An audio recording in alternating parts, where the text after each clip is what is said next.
Hi, everybody. Father LeRoy Scheierl here, and welcome to another installation of my Cabin Fever Faith episodes. Yeah, I'm here in my backyard enjoying this beautiful 4th of July weekend, and I hope you are too.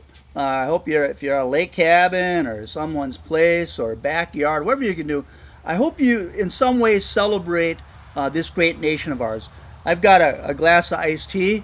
Actually, it's lemonade, but that's all it is, lemonade. The vodka might come later. But anyway, I'm here just enjoying the evening and really thankful for this great nation of ours and how God has blessed us in so many ways. And yeah, we have a lot to be thankful for.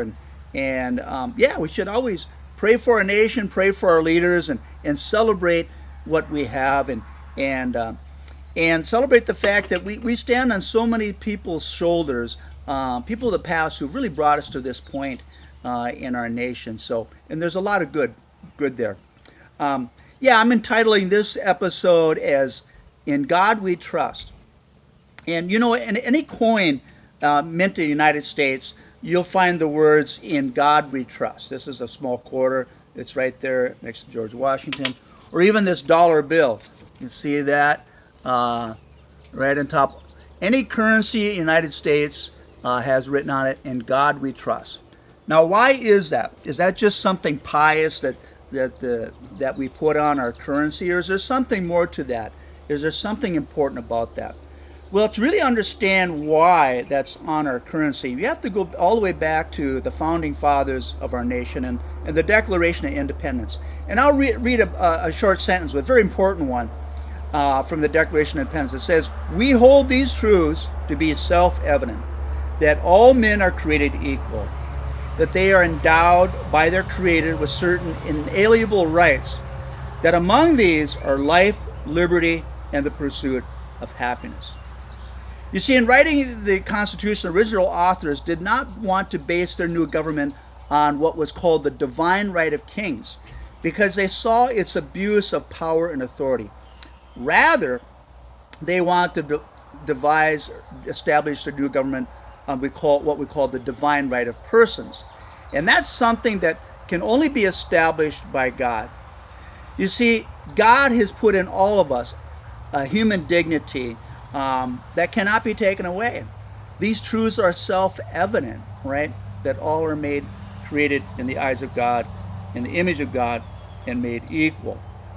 And so the original authors recognized that if it's only and solely the state who defines the rights of people, then the state can also take those away. But if we establish the foundation of our government upon faith and belief in God, that's pretty self-evident, right? So, yeah, they had the wisdom to believe, or the writers, to realize that belief in God, some semblance of understanding of God, is foundational to who we are and foundational to our government. And any government, if it's working properly, is enforcing and protecting those kinds of rights, liberties, and pursuits of happiness, protecting people's dignity and so forth. Yeah. And should any one person or group of people infringe on the rights and pursuit of happiness, life and liberty of other people, then the government has the authority and responsibility to step in and ensure that peace and order and law are restored and people, people get along. So let's go to "In God We Trust," right? That's why these words are so important.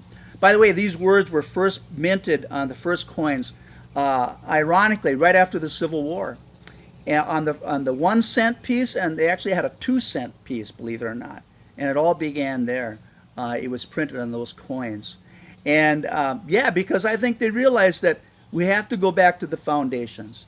If our faith in God tells us all are created equal and deserve life, liberty, and pursuit of happiness, that's where it begins. And then, of course, over time, more and more currency was printed with that until I think Eisenhower in 1956 established, overwhelmingly by Congress, a law that all our currency would have the words, "In God We Trust."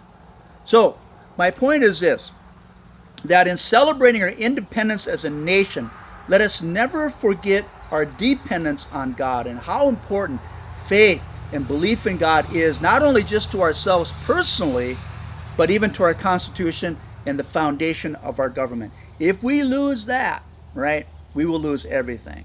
Okay, and we've seen it in the past, whether it's Marxist or fascist or even extreme socialist governments, where the government dictated who you are rather than divine law, the divine right of persons through the working of God. So, anyway, here's to the 4th of July. God bless you all. I hope you celebrate this great nation of ours. Yeah, it's not perfect. We have a checkered past. We've come a long way. Sometimes we take a few steps back, but we've come a long way in a lot of things, and that's something to celebrate. And just like people, nations have to examine themselves and reform and get better over time. And yeah, in our nation as well. So yeah, we can celebrate our past, our present, and our future. And that's really what the 4th of July is all about. Independence as a nation, dependence on God. And so keep the faith, because our faith is the foundation of what protects all the good things that we celebrate. Father LeRoy Scheierl signing off. God bless. I'll probably have to put some vodka in here to, ramp up the celebration. But anyway, thanks for being with me today. And yeah, I hope you enjoy these episodes. And yeah, I'll continue on as the Spirit inspires. So God bless you, and God bless our nation, and God bless our families and friends and those who are near and dear to us. Amen.